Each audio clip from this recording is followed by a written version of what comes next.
Hello everyone, welcome to my channel, and today we're going to be talking about how Sword Art Online is the worst and yet one of the best animes I've ever watched in my entire lifetime. Let me explain. This show was made back in 2012 and it was honestly a doorway for many people to get introduced to isekais. Not me, this has never really been my thing. Sword Art is the only other one I could get into because I actually felt like I had a connection with the characters and how the world worked because it's a video game and virtual reality.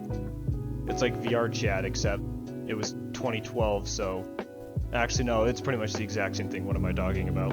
It was an interesting show premise right out the jump. VR was never really a huge thing back in 2012, and neither was gaming widely talked about. It was mostly frowned upon, and it wasn't even considered to be an esport. Now if you look at today, gaming is one of the most popular hobbies, genres, and just recreational activity out there that can earn you the big money. Somehow along the production line though, after 12 episodes, or not even 12 episodes, 3 episodes in, this show takes the absolute nosedive that is bad writing.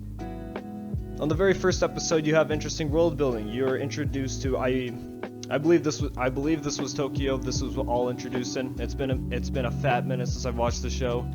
I haven't watched anime in a few years, so I'm guessing that this was 2012, and I got big into anime during my early years of high school. I watched this roughly 3-4 years ago. I know it wasn't that long ago, except my memory's shot. I was immediately drawn in by the classic protagonist of Kirito that we all know and most likely hate. I mean, I'm so sorry. The first episode, he was just an ordinary gamer. He looked like he hadn't showered in a few days. He looked like he hasn't seen the sun in a few days as well, but also in the first episode, he's literally walking around the streets of Tokyo, so I don't know. He puts on the VR headset and immediately sucked into the game. Zooey mama, you seeing this shit? Look how colorful this world is. Am I gonna even have any pictures or videos edited in this video? Probably not. Maybe pictures. I'm too lazy to do videos, and I really do not care to just surf and pirate this show and then have probably my video copyright flagged just because I showed a few clips of the beautiful world that is this video game. He battles boars, he kills things, he shoots more things. Well, doesn't shoot, he has a sword, but whatever. Then all the players in the entire world are called in to realize that they're stuck in the game. They have to fight through 100 floors to possibly save their lives. If not, they die in the game, they die IRL, and if you try to log out, well, you can't. There's no button, so Bob's your uncle, you better get cozy. Also, I just really want to talk about during this scene, everyone's real life faces were actually revealed and body types. So there's this one E couple, well, it turns out the E girl was actually an E boy. Funniest shit I've actually ever seen. I'm really tempted to rewatch the show just because of this one scene. Because they end up being buds for the rest of the show, which is hilarious to me. But yeah, that's basically the premise of the first episode. I'm not going to talk about too far into the show. Maybe I will in another video, but as of right now, I just want to focus on the arc 1 of part 1 of Sword Art Online, or whatever it is, because there are 2. You have this one and you have Alpha Online, so you already know that they escaped the video game. Spoilers, if you haven't watched this in literally a decade, then I don't know what the fuck you're doing with your life. The first episode built up such a big premise that I was actually hyped to watch the rest of the show. I honestly thought this was great writing. This was a completely new and original idea, and I'm not even trying to be ironic. This genuinely was an interesting plot point for the show. Or for any animes for that matter. Other isekais that we had at the time, you know what, I will do picture edits for this, because I'm too lazy to even look these up. I'm literally walking around the middle of my bedroom, so if I sound winded out for whatever reason, now you know, I'm walking around while I'm talking. These are the other shows that came out that were isekais in 2012, so you could see that the competition, by today's standards, weren't very low. I interrupt this program with some breaking and heartfelt news. Instead of doing pictures, I'm actually going to read you them because I actually give a shit about saying these out loud. So I looked up a top 10 list of all pretty much popular isekais during 2006 between 2012, the times before SAO, the glorious isekai of all isekais, was ever created. Alright, on this list I decided to go to cbr.com. I feel like I'm going to get spyware from this, but I don't care. The first one was Battle Girls Time Paradox. It's an isekai where no boys are allowed. The entire premise of the show was centered around a character named Yoshino Hide, a normal teen who winds up strangely shipped to a land that seems by all accounts to be feudal Japan. But however, it's a world only inhabited by women. So you know that this show probably had a harem in it, and probably very big budget beach episode or some shit. I don't know. I don't know what people were thinking about back in 2010. Hell, I was just a little kid at that point, so I really am not interested in what happened back then. Number 9, we have Dog Days, an isekai that takes place in a dog-eat-dog world. After the series premiere in April 2011, Dog Days ran for 3 seasons and concluded in March 2015. The series follows Shinku Izumi, an athletic boy who studies at Kinokawa International School in Japan. He is randomly summoned by Princess Milihore. Milihore. I can't take this seriously. I've been reading all this info from the website directly. I was thinking about paraphrasing it, but then I got too lazy, like I said. So this entire thing is just going to be quoted from it. So if I sound like a robot, it's because I'm trying to read from this. Of the Biscotti Republic, Biscotti, and becomes a fighter and protector of her country. Wait, that's a girl? Once appearing in this incredible world, Shinko rapidly assumes the job of a fruitful saint. However, fruitful saint? Unable to return home to his Earth, leave his alternate world filled with dog-like citizens. Is this the birth of furries?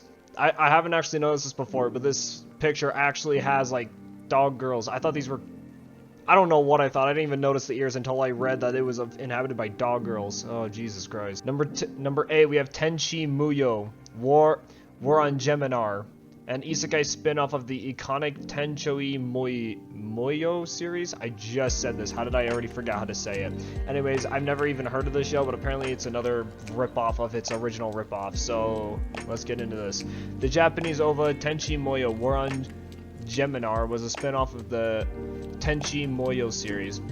It aired for exactly 1 year from March 2009 to March 2010. The story takes place in an alternate world known as the Land of Geminar. Really original. And in this world, countless wars were waged using psychigen? Biomechanical weapons constrained by Saikishi, utilizing enchantment power called Ahu. I'm having a stroke. I speak Japanese, and this is actually a stroke to read these in a half. Granted, I've only been studying for 2 years, but I like to think I'm fluent enough where I can actually hold a small conversation. 15-year-old Kenshi Masaki, the half-brother of Tenchi Masaki, is summoned... These guys have very similar names. Is summoned to Geminar for unknown reasons and turns out to be the incredibly talented I did not understand a single thing I just read. I still have no idea what the plot is. It just sounds like there's a bunch of war. Welcome to America, I guess. Number 7, The Familiar Zero, an isekai about an outcast and her strange familiar. Oh great, another horny show. From 2006 to 2012, The Familiar of Zero was adopted into an anime that ran for 4 seasons. The plot of the isekai focuses on Louise. I don't speak French here. Here's the words. If you know how to speak French, or you can read this, there you go. A self-consumed mage in the universe of wands, shrouds, and eminence. Despite her studies, Louise isn't good at magic. Procuring her the moniker of Why do we need to keep creating random words? When tasked with performing a summoning ritual, Louise calling brings about a calamitous? A calamitous? What the hell is a calamitous?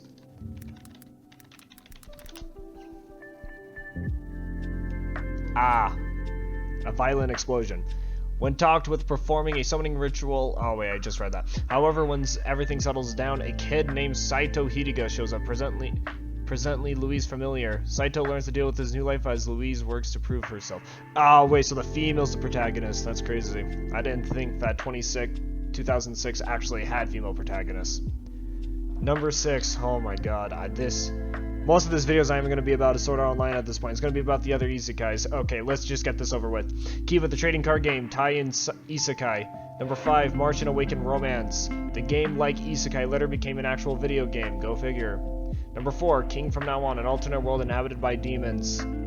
What the hell is going on in this picture? Number 3, Hack. / sign, the virtual reality isekai that rivals SAO. Number 2, Magical Shopping Arcade.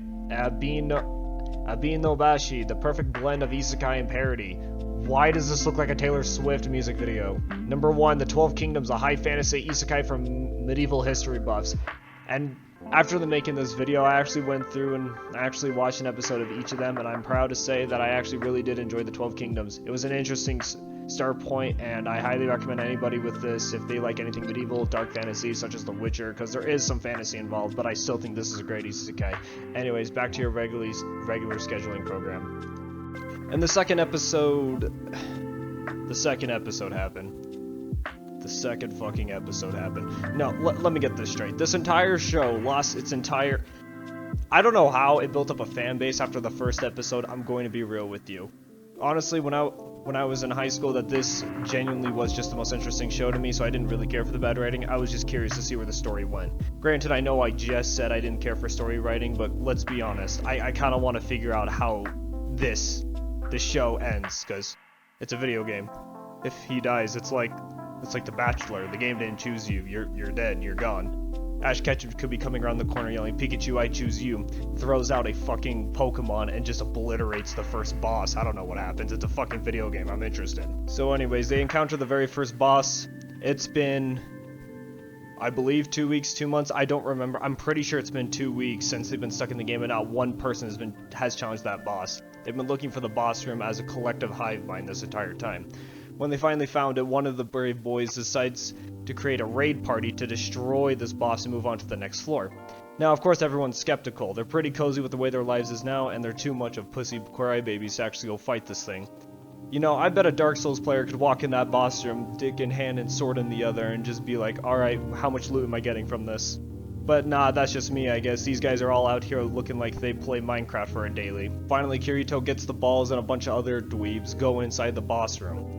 Oh, would you look at that? It's a giant goblin slayer enemy? I don't know what the hell I'm looking at. This thing is actually horrifying for a first boss. You know what? Take back what I said. Maybe Dark Souls players wouldn't... Actually, no. Dark Souls players are fucking crackheads. They'll fight this thing one-handed if they have to. Or if they want to.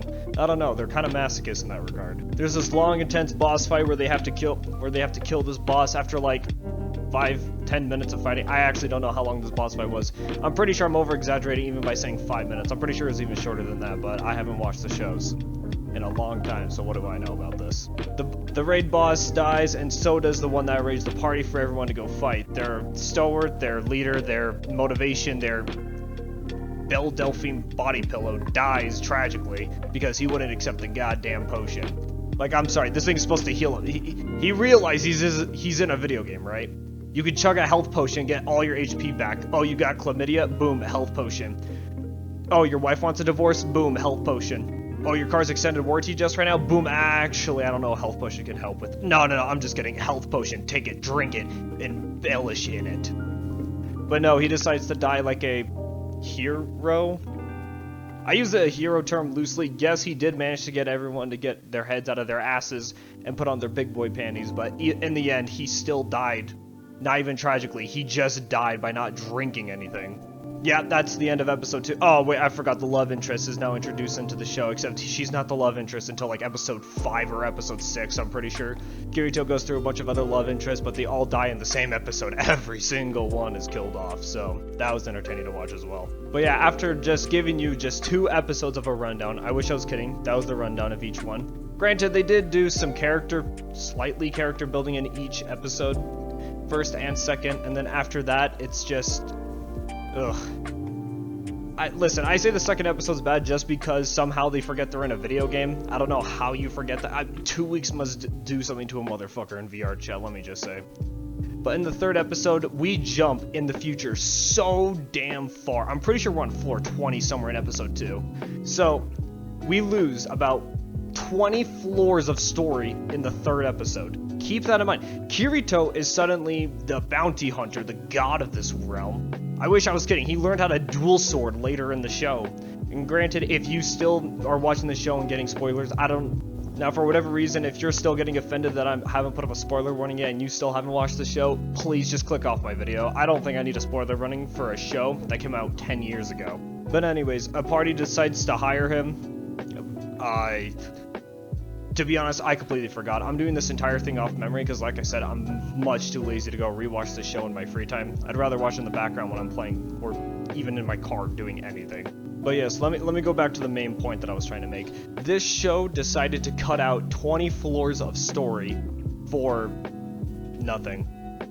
I guess no one in the studio actually thought the show was going to be appreciated during its time. I mean, hell, even I wouldn't have appreciated it, and I didn't. I generally watched the show like 5-6 years later, and I still thought it was okay. The biggest failure of the show definitely was because they decided to skip out very key parts of the show. It is a video game. They need to fight for their life inside of a video game. No. I don't know if anyone else has the same agreement as me, but this show should have taken each episode as like a floor or every other floor. I think it would have been far more interesting as a show to see characters slowly build and grow over the times they have, killing bosses, farming, buying loot, getting a house, actually starting a virtual family in a non-cringy way. Actually, would that still be technically classified as like something disgusting and weird to look at? Imagine if let me put this image into you if you still don't understand what I mean by this. Imagine if people in VR chat actually had a family and actually had children and gave birth and actually had to go through the whole birthing process in a video game. Now tell me if that sounds weird to you. If that does, then you're in the same boat as me in Sword Art Online. If they were stuck in a video game for 2 years, would that be considered weird to start a family? Anyways. It would have been far more interesting to see each character grow, level up, farm, like I just previously said. God damn it. But recently, the only reason I'm talking about Sword Art Online right now is because a buddy of mine actually started reading this book series called SAO Progressive. Or Progress? I don't know, I'm pretty sure it was the name of an insurance company if I last checked. It apparently is a point of Asuna's view, which by the way is the best character in the show. Call me weird or whatever, but I genuinely thought Asuna was an interesting character. Granted, she had a very much Hinata mentality where she needed help, but there were actually times where she fought and defended herself and Kirito, which was actually really heartwarming in the parts that it did happen. I'm not gonna lie to you, I think Kirito is an absolute narcissistic prick, and I really dislike this character with every fiber of my being. But yet, I still wanted to be him so damn bad, just because of the world he lives in. What a time to be alive. Well, like I was saying, the reason I even bring up Progressive, SAO Asuna edition, is because mostly of the fact that it actually does world building, and each book, if I recall, is each individual floor. Now listen, most of you would probably get bored because you'd rather have an ending, but personally, I like to think for a book, it's all about the journey, not the destination. I think Tokyo Ghoul is an excellent example of this, because, I'm sorry, the ending of Tokyo Ghoul was terrible. I did not care for it, but that's a video for another day.